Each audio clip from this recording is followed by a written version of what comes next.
నామానికి మహిమ కలుగునుగాక. అధ్యక్షులుగా ఉండి నడిపిస్తున్నటువంటి అయ్యగారికి, అలాగే నాయకులైన వారికి, సేవకులకు, విశ్వాసులుగా ఉన్న వారికి, ప్రతి ఒక్కరికి కూడా మన రక్షకుడును ప్రభు అయినటువంటి యేసుక్రీస్తు నామములో మీ అందరికి ప్రత్యేకమైన వందనాలు తెలియజేస్తా ఉన్నానండి. యెజ్రా గ్రంథము 2వ అధ్యాయంలో ఉన్న విషయాలు మనం జ్ఞాపకం చేసుకుంటూ ఉన్నాం. యెజ్రా గ్రంథము 2వ అధ్యాయము 6వ వచనాన్ని మనం చదువుకుందామండి. పహత్ మోయాబు వంశస్థులు యాసువా యావాబు వంశస్థులలో కూడా 2812 2812 చూడండి, బబులోను నుండి యెరూషలేముకు బయలుదేరిన కుటుంబాల యొక్క వంశావళిని గురించి మనం తెలుసుకుంటూ ఉన్నాం. ఈ దినాన్ని 4వ వంశావళి గురించి నేను మీకు తెలియచేస్తా ఉన్నాను. గతించిన దినాల్లో నేను 3 కుటుంబాల గురించి మీకు తెలియచేస్తాను. ఈ దినాన్ని 4వ కుటుంబము పహత్ మోయాబుని గురించి మనం జ్ఞాపకం చేసుకుందామండి. పహత్ మోయాబు అనే మాటకి అర్థము మోయాబు గుంట అని అర్థం, లేక మోయాబు పాలకుడు అని అర్థం. మరొక మాట కూడా ఉంది, మోయాబు గవర్నరు. చూడండి, మోయాబు గవర్నరు పహత్ మోయాబు అనే మాటకి. ఈ మోయాబు అనేవాడు వాస్తవానికి మోయాబు అనే మాటకి కూడా మరొక అర్థం ఉంది, తండ్రి నుండి వచ్చినది అని అర్థం. లోతు యొక్క పెద్ద కుమార్తెకు పుట్టినవాడే మోయాబు, అంటే తండ్రి నుండి వచ్చిన వాడు. చూడండి, దేవుని యొక్క వాక్యాన్ని మనం జ్ఞాపకం చేసుకుంటే బబులోను దేశంలో ఉన్నటువంటి వేరు వారి జీవితాలు సరిగా లేవు, మనము పాపమనే గుంటలో పడటానికి మోయాబు దేశానికి వచ్చాము. మోయాబులో రకరకాల విశ్వాసాలు కలిగినటువంటి గుంట. ఎందుకంటే అక్కడ గలిబిలి కలిగినటువంటి విశ్వాసాలు ఉన్నాయి. మోయాబు దేశంలో యొక్క మోయాబు అనే పదాన్ని వారు పెట్టుకున్నప్పుడు బబులోనులో రకరకాల విశ్వాసాలు ఉన్నాయి. బబులోనులో ఏకదేవుని ఆరాధన కలిగిన ప్రజలు లేరు. వెళ్ళినటువంటి ఇశ్రాయేలీలే తప్ప మిగిలిన వారందరూ కూడా మిశ్రమ జనాంగముతో కూడుకున్నటువంటి వారు.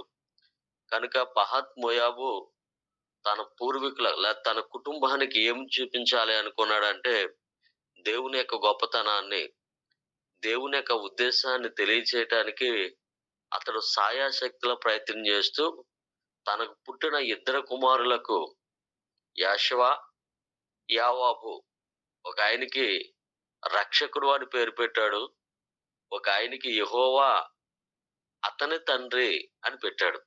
చూడండి, యావాబు అంటే యెహోవా అతని తండ్రి అని అర్థం. వారిద్దరి పేర్లు కూడా రాయబడ్డాయి 6వ వచనంలో.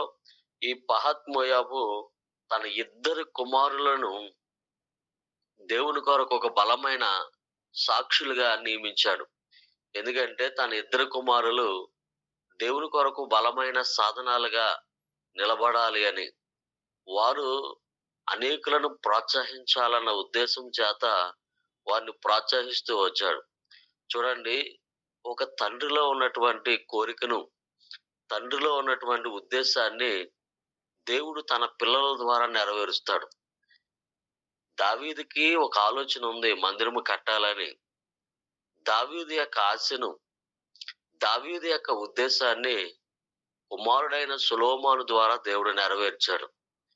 సేవకుని యొక్క సంకల్పాన్ని దేవుడు కొన్నిసార్లు మన పిల్లల ద్వారా నెరవేర్చడానికి ఆయన సంసిద్ధత కలిగి ఉన్నాడండి. మనం కూడా ఉదాహరణకి చాలాసార్లు అంటాం, నేను ఇది చేయాలనుకున్నాను, చేయలేకపోయాను, నువ్వు దానిని చేయగలిగితే బాగుంటుందని పిల్లలలో ఆ ఆలోచనను మనం ఏం చేస్తామంటే రుద్దుతూ ఉంటాం, లేకపోతే వారిని ప్రోత్సహిస్తూ ఉంటాం. ఈ పహత్ మోయాబు అన్న వ్యక్తి కూడా తాను ఏదైతే విశ్వాసాన్ని వదిలిపెట్టి వచ్చాడో, గందరగోళము కలిగినటువంటి మోయాబు ఈ యొక్క బబులోను దేశంలో రకరకాల విశ్వాసాలు కలిగిన ఆ ప్రాంతంలో తన పిల్లలు, తన కుటుంబీకులు ఎలా ఉండాలని అతను ఆశించాడు అంటే దేవునికి ఇష్టమైన పాత్రలుగా ఎదగాలని, అన్యజనులలో కూడా దేవుని కొరకు ఒక బలమైన సాధనాలుగా నిలబడాలని యాషువ, యావాబు అని పేర్లు పెట్టి వారిని గొప్ప నాయకులుగా తీర్చిదిద్దాడు. ఎంతగా తీర్చిదిద్దాడు అంటే, ఆ కుటుంబంలో నుండి 2812 మంది దేవుని యొక్క మందిర పునర్నిర్మాణం చేయటానికి, దేవుని కార్యాలు చేయటానికి ప్రోత్సహింపబడ్డారు. ఈ రెండవ అధ్యాయంలో ఎక్కువ మందిగా బయలుదేరిన వారిలో ఇతడు రెండవ వాడు. ఎందుకంటే మొదటి వాడు మరొక ఆయనున్నాడు. ఆయన 3000 మంది కంటే ఎక్కువ మందితో తన కుటుంబాన్ని నడిపించాడు. ఈ పహత్ మోయాబు అనేటువంటి వ్యక్తి తన కుటుంబీకులను 2812 మందిని అతను ప్రోత్సహిస్తూ దేవుని మీద ఆనుకుని బయలుదేరినట్లుగా మన యొక్క వాక్యంలో మనం గమనించొచ్చు. ఈయన పేరుకు తగినట్లుగా మోయాబు గుంట అంటే పాపానికి పుట్టినిల్లుగా కనపడతా ఉంటది. ఎందుకు ఆ పేరు పెట్టబడ్డది అంటే, లోకం నుండి తీయబడిన వారము కాదు, దేవుని నుండి తీయబడిన వారమని గుర్తు చేయటానికి ఆయన దానిని జ్ఞాపకం చేస్తూ వచ్చాడు. ఎందుకంటే లోతు కుమార్తెలు లోక సంబంధమైన విషయాల పట్ల ఆసక్తి కలిగిన వారు. తండ్రినే దేవునిగా భావించి పాపాన్ని వారు కలిగిన వారుగా మనం గమనిస్తాం. చూడండి, దేవుని యొక్క వాక్యాన్ని మనం ఒక ఉదాహరణ మనం జ్ఞాపకం చేసుకుంటే, యోహాను సువార్తలో 4వ అధ్యాయంలో మనం సమరయ స్త్రీని మనం జ్ఞాపకం చేసుకోవచ్చు. సమరయ స్త్రీని ప్రభు ప్రశ్నిస్తూ ఏమన్నాడంటే, "ఎళ్లి నీ పెనిమిటిని తీసుకురమ్మని." పెనిమిటి అనగానే భర్త అని ఒక అర్థం ఉంటే, దేవుడన్న మరొక అర్థం కూడా ఉంది. ఎందుకంటే సమరయ స్త్రీని మనం వ్యభిచారిగా పోల్చి మాట్లాడుతూ ఉంటాం. కానీ వాస్తవానికి యేసుప్రభు ఇచ్చిన సమాధానము, ఆమె చెప్తున్న విధానం చాలా వ్యత్యాసంగా మనకు కనపడతది. ఎందుకంటే భర్త అనగానే ఆమె చేసుకున్న భర్త అయి ఉండకపోవచ్చు. దేవుణ్ణి కూడా భర్త అని పిలుస్తారు. సమరయులు ఎక్కువ విశ్వాసాలు కలిగిన వారు. అంటే ఇతర విశ్వాసంతో పాటు వాళ్ళకున్న విశ్వాసాన్ని కూడా కలిగిన వారు. ఈమె చాలా రకాల విశ్వాసాలు కలిగి ఉంది. అంటే చాలా మంది దేవుళ్ళని భర్తలుగా కలిగి ఉంది. "ఎళ్లి నీ పెనిమిటిని తీసుకురమ్మని" ప్రభు క్లియర్‌గానే చెప్పాడు. ఆమె అన్నది, "నాకు పెనిమిటి లేడు" అన్నది. అంటే 5వ విశ్వాసాన్ని ఆమె కలిగి ఉంది. కానీ ఆమె మాట్లాడుతున్నప్పుడు మన తండ్రి మా కొరకు తవ్వించిన యాకోబు బావి అని మాట్లాడుతుంది. రెండోది ప్రభు అంటాడు, "అమ్మా, ఒక కాలం రాబోతూ ఉంది. మీరు మేము కలిసి" హలో! "మీరు మేము కలిసి ఏం చేయబోతున్నామో తెలుసా? దేవునిని ఆరాధించబోతూ ఉన్నాం. మా పితరులు ఈ పర్వతం మీద ఆరాధించుదురు గాని" 20వ వచనమండి. 4:20. "మా పితరులు ఈ పర్వతం మీద ఆరాధించుదురు గాని, ఆరాధించవలసిన స్థలము యెరూషలేములో ఉన్నదని మీకు చెప్పుదురని ఆయనతో అనగా, యేసు ఆమెతో ఇట్లనెను, అమ్మా, ఒక కాలము వచ్చుచున్నది. ఆ కాలమందు ఈ పర్వతము మీదనైనను, యెరూషలేము మీదనైనను మీరు తండ్రిని ఆరాధింపరు. నా మాట నమ్ముము. మీరు మీకు తెలియని దానిని ఆరాధించుచున్నవారు, మేము మాకు తెలిసిన దానిని ఆరాధించువారము. రక్షణ యూదులో నుండి కలుగుచున్నది. అయితే యథార్థముగా ఆరాధించువారు సత్యముతోను నా తండ్రిని ఆరాధించు కాలము వచ్చుచున్నది. అది ఇప్పుడే వచ్చి ఉన్నదని తన్ను ఆరాధించువారు అట్టివారు కావాలనని తండ్రి కోరుచున్నాడు. దేవుని యొక్క వాక్యాన్ని మనం జ్ఞాపకం చేసుకుంటే, ఈ సమరయ స్త్రీ విషయంలో భర్త అనే మాటకి దేవునిగా పోల్చి చెప్పబడ్డాడు. ఎందుకంటే మనం గమనించినట్లయితే భర్త అనే మాటని బైబిలు 2 కోణాలలో చూపిస్తుంది. ఒకటి శారీరకమైన భర్త అయితే, రెండోది మనం విశ్వసిస్తున్నటువంటి దేవునిని భర్తగా చూపిస్తుంది. కానీ మనం విశ్వసిస్తున్న దానినే భర్తగా చూపిస్తుందని అనేక మంది వ్యాఖ్యానకర్తలు దీన్ని ఏం చేశారంటే ఆ విధంగానే మాట్లాడుతూ వచ్చారు. చూడండి, ఆమె విశ్వాసం పరిపూర్ణంగా దేవుని మీదకి మార్చబడవలెనని ప్రభువు ఆమెకు తెలియచేస్తూ వచ్చాడు. దేవుని యొక్క వాక్యాన్ని వింటున్నటువంటి వారలారా, దేవుని సన్నిధిలో ఉన్నటువంటి మనము పహత్ మోయాబు ఒక విషయాన్ని తెలియజేస్తున్నాడు. ఏంటి అంటే, అనేక విశ్వాసాలు కలిగినటువంటి వారము, అనేక ఉద్దేశాలు కలిగినటువంటి వారము ఇక్కడ చాలా మంది మనమున్నాము. కనుక మనము ఆ విధంగా ఉండడానికి వీలు లేదు అని తన పిల్లలను ప్రోత్సహిస్తూ, తన ఉద్దేశాన్ని ఆయన తెలియచేస్తూ, తన ఇద్దరు కుమారులకు ఏమి నేర్పిస్తున్నాడంటే, ప్రభు యొక్క దేవుని యొక్క క్రమంలో నడవాలని యాషువకి, యావోబుకి తెలియజేస్తే, ఇద్దరు కుమారులకు తెలియజేస్తే, ఇద్దరు కుమారులు తన కుటుంబాన్ని దేవుని కొరకు ప్రోత్సాహకరంగా ఉంచినట్లుగా మనం తెలుసుకుంటాం. అందుకే యెజ్రా గ్రంథంలో మనము ఈ వాక్యాన్ని గమనిస్తున్నప్పుడు తండ్రి పేరుతో పాటు కుమారుల పేర్లు కూడా రాయబడుతూ వచ్చాయి. వాళ్ళిద్దరూ కూడా 2 విభాగాలుగా, అంటే 2 గుంపులుగా వాళ్ళేం చేయబడుతూ వచ్చారంటే ఆశీర్వాదించబడుతూ వచ్చారు. దేవుని యొక్క వాక్యాన్ని మనం జ్ఞాపకం చేసుకుందాం. దేవుని యొక్క వాక్యాన్ని మనం జ్ఞాపకం చేసుకుంటున్నప్పుడు ఎవరో పూర్ణిమ గారు అంటండి, నాకు డిస్టర్బెన్స్ ఉంది. ఆవిడ ఆన్ చేసి ఉంది. నాకు నేను చెప్పే మాట లక్ష్మి మైక్ కట్టమ్మా. ఓకే, దేవునికి స్తోత్రం, థ్యాంక్స్ అండి. ఆ ఇద్దరు కుమారుల్ని దేవుడు ఏం చేశాడంటే, వారు మళ్ళా ఆన్ చేశారండి. పూర్ణిమ గారంట. లక్ష్మి గారు ఇంట్లో పెట్టుకున్నామ్మా, దయచేసి. లక్ష్మి గారు ఇంట్లో పెట్టుకున్నాం.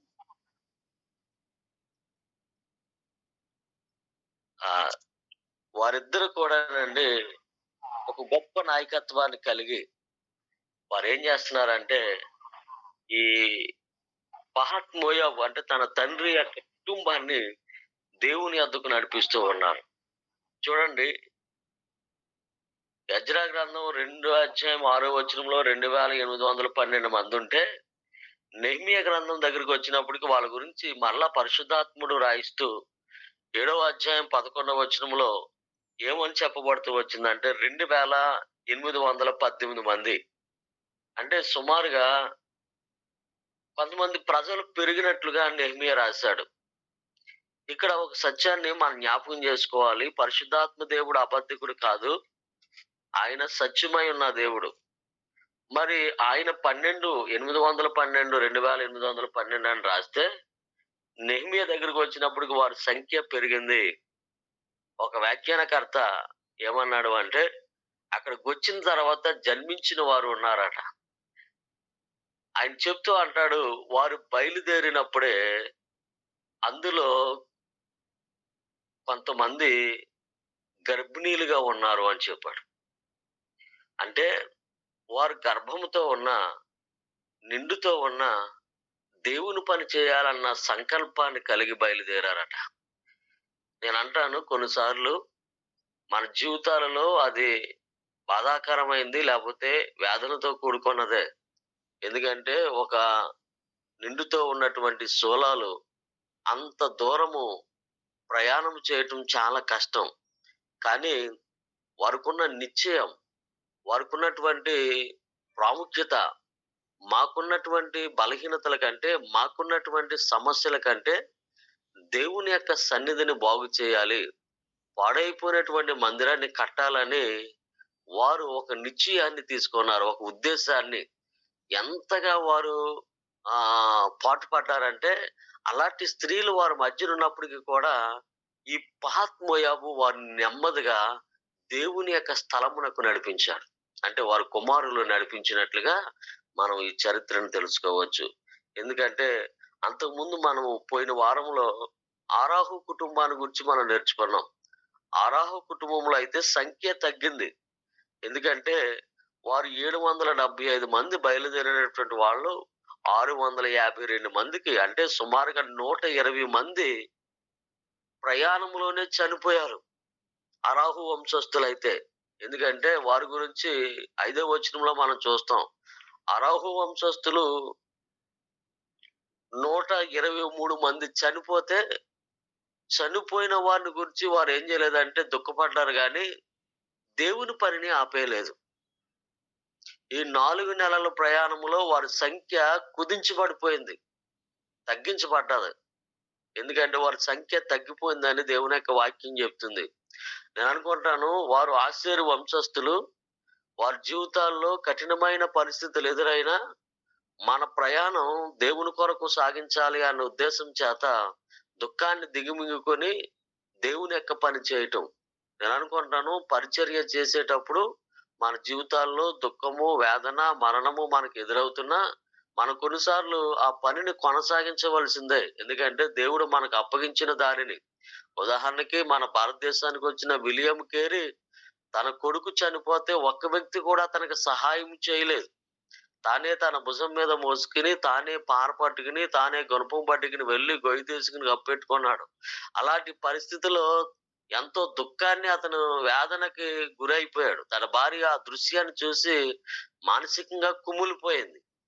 కానీ ఆయన చేసిన పరిచర్య భారతదేశానికి ఎలాంటి వెలుతురునైతే ఇచ్చిందో, ఈ రోజున మనం కూడా సేవకులుగా ఉన్నటువంటి మనము, మన పిల్లల విషయాలు అవ్వచ్చు, మన కుటుంబ సభ్యులలో అయి ఉండొచ్చు, ఇన్ని శ్రమలు లేకపోతే మరణము ఎదురైనా, మన ముందు ఉంచబడిన పరుగు పందెంలో మనం ఓపికతో పరిగెట్టవలసిన వారమై, అరాహువుని బట్టి మనం అది నేర్చుకోవచ్చు.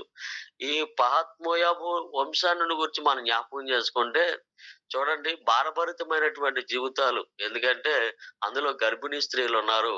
అయినప్పటికీ కూడా వాళ్ళేం జేస్తున్నారంటే, మా పిల్లల కంటే దేవుని యొక్క పరిచర్య గొప్పది అని వారు నమ్మినట్లుగా మనం గమనించొచ్చు. మరొక విషయాన్ని మనం జ్ఞాపకం చేస్తే ఏలీ కుమారులు అంటే ఏలీ కోడళ్ళు గర్భిణీలుగా ఉన్నా, ఏలీ కుమారులు పరిచర్యలో పాలిభాగస్తులుగా ఉన్నారు. వారి దుర్మార్గతను గురించి నేను మాట్లాడతలేదు గానీ, వారు పరిచర్యలో ఉన్నారు. అంటే వాస్తవానికి మన జీవితాల్లో మన కుటుంబీకులు భారభరితమైన జీవితాలలో ఉన్న పరిచర్యలను నిర్లక్ష్యం చేయకూడదు అన్నటువంటి విషయాన్ని ఈ పహత్ మోయాబు నుండి మనం నేర్చుకోవచ్చు.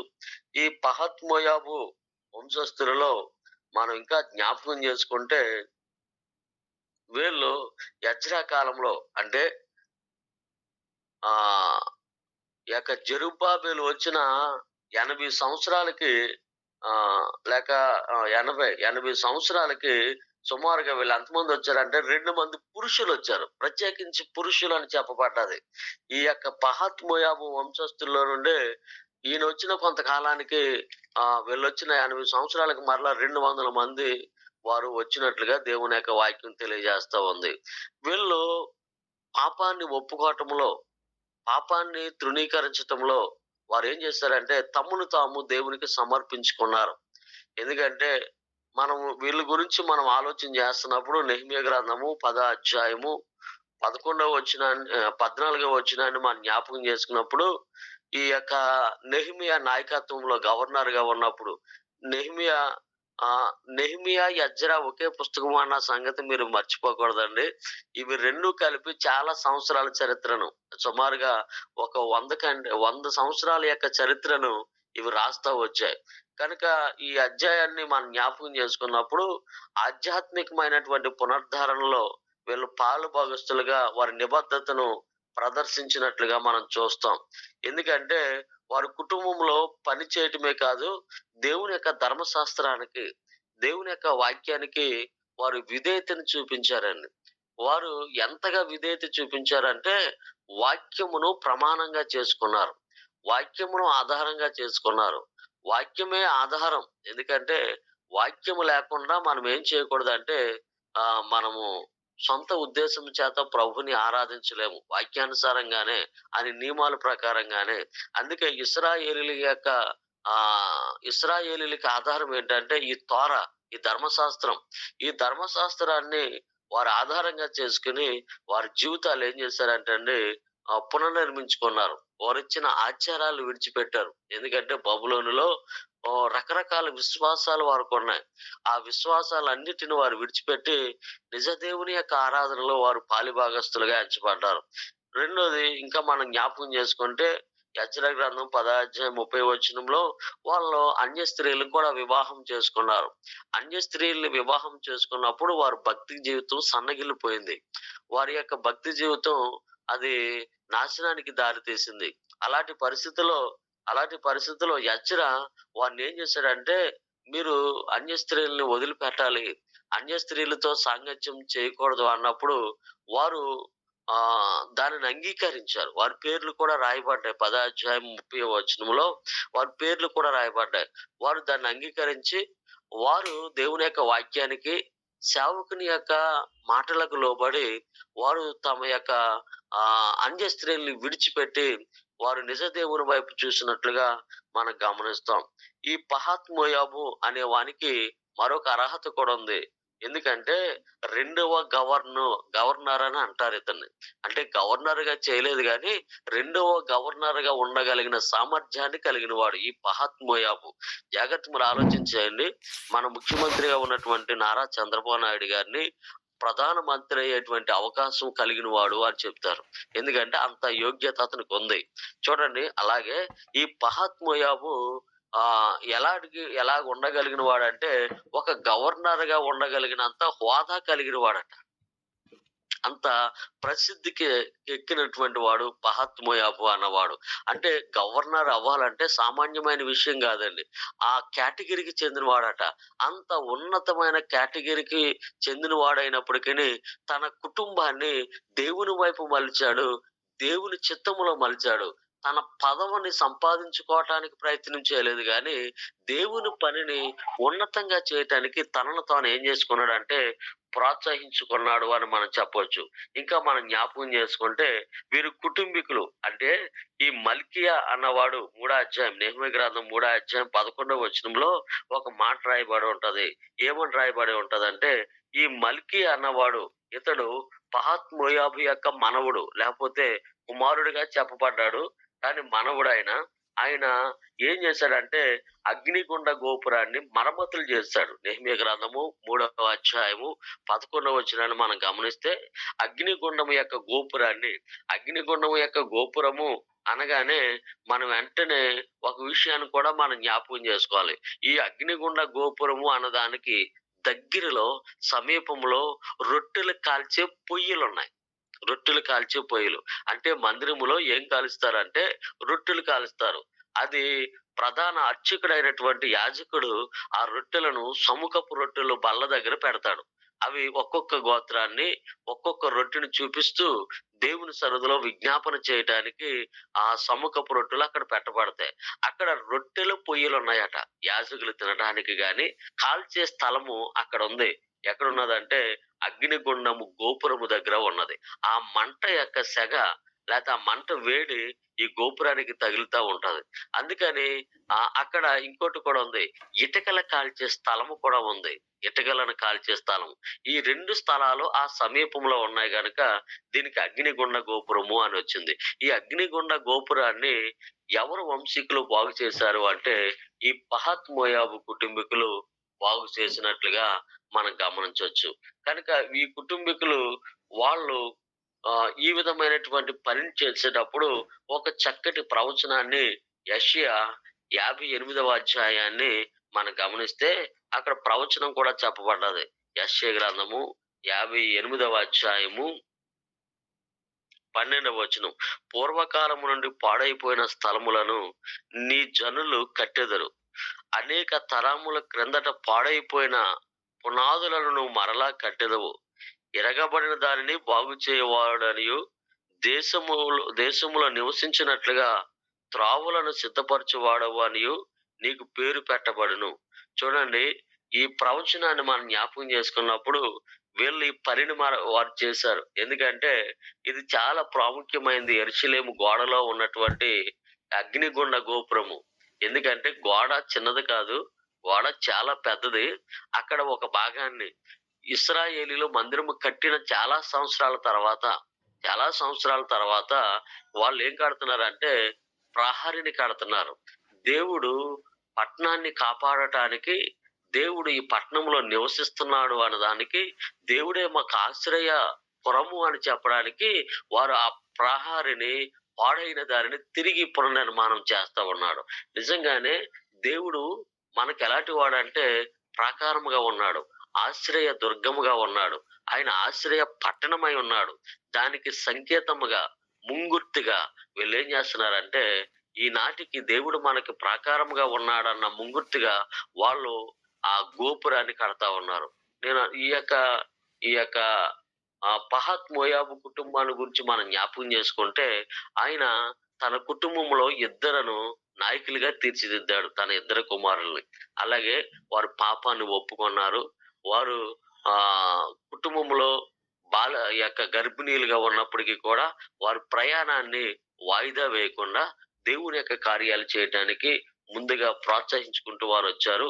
అంతవరకునే కాదు గాని వారి జీవితాల్ని వాక్యానుసారంగా కట్టుకున్నారు. మనం ఆ విధంగా గాని కట్టుకోగలిగి దేవుని చిత్తానికి మనం లోబడి ఉంటే దేవుడు మనకు సహాయం చేస్తాడు.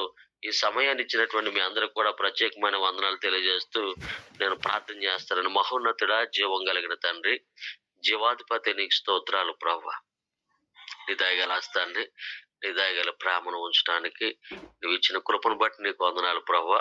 ఈ దినాన్ని ప్రభువా పహత్ మోయాబు కుటుంబాన్ని గురించి మేము కొన్ని విషయాలు ఆయన ప్రభా క్లుప్తంగా వినడానికి నీవు కృప చూపించావు. ఇది ఆయన ప్రభా నీ బిడ్డలు ఆయన ప్రభా అనేకులుగా ఉన్నటువంటి బిడ్డలు ఆశీర్వాదించబడడానికి సహాయం చేయండి. మేలుల చేత నింపండి. ఎవరు ఏ అవసరతలు అయితే కలిగి ఉన్నారో సేవకులు, విశ్వాసులు వారి అవసరతలు తీర్చండి. ఆయన ప్రభా అనేక మంది బిడ్డలు ఎగ్జామ్స్ రాస్తూ ఉన్నారు. ఆ బిడ్డల విషయాల్లో కూడా మీరు మేలు చేయండి. బలహీనులను మీరు లేవనెత్తండి. నీ కృప చేత నడిపించమని ప్రార్థిస్తూ ఉన్నాను నాయన. సహాయం చేయండి. నాయన ప్రభా నాయకులుగా ఉండి నడిపిస్తున్న వారిని కూడా మీరు దీవించండి. ఈ యొక్క ప్రార్థన టీం అంతటి నీ చేతికి అప్పగిస్తూ ఉన్నాము నాయన. పాల్గొన్న బిడ్డలను, పాల్గొనలేకపోయిన బిడ్డలను కూడా నీ ఆత్మ చేత ఎత్తు పట్టుకోమని ప్రార్థిస్తూ ఉన్నాను. నీ కృప చేత నడిపించండి. నీ ఆత్మ చేత నడిపించమని ప్రార్థిస్తున్నాను నాయన. నీ కృపలో వారిని ప్రతి ఒక్క సేవకుని, ప్రతి ఒక్క పాల్గొన్న విశ్వాసిని, వారి సంఘాలను, వారి బిడ్డలను నాయన ప్రభా పరిచర్యలో ఉన్నటువంటి ప్రతి అక్కరను మీరు తీర్చి సహాయం చేసి నడిపించమని క్రీస్తు యేసు నామములో చిన్న ప్రార్థన అడిగి వేడుకుంటున్నాను తండ్రి.